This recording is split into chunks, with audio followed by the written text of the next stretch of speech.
বিরুদ্ধে অন্তর্বর্তীকালীন সরকারের বিরুদ্ধে তারা নানা রকম ষড়যন্ত্র করে যাচ্ছে।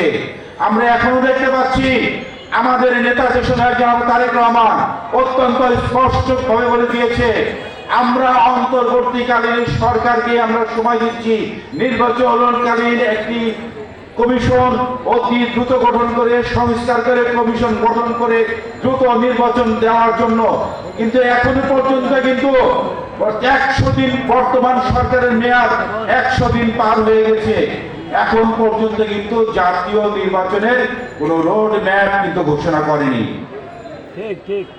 আমরা যে আন্দোলন করে আসছি দীর্ঘ 17 বছর দেশনেত্রী বেগম খালেদা জিয়া এবং বিএনপির ভারপ্রাপ্ত চেয়ারম্যান দেশনায়ক জনাব তারেক রহমান লুণ্ঠিত গণতন্ত্র পুনরুদ্ধারের জন্য।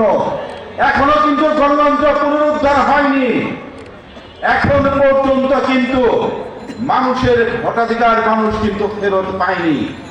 এখন পর্যন্ত কিন্তু দেশের মানুষের আমরা এখন পর্যন্ত বাজারে গিয়ে দেখতে পাচ্ছি কি হাসিনার আমলে যে বাজার সিন্ডিকেট গড়ে উঠেছিল সে বাজার সিন্ডিকেট তারা এখনো শক্তিশালী অবস্থা থেকে নিত্য প্রয়োজনীয় জিনিসপত্রের দাম এখন পর্যন্ত কিন্তু কমেনি।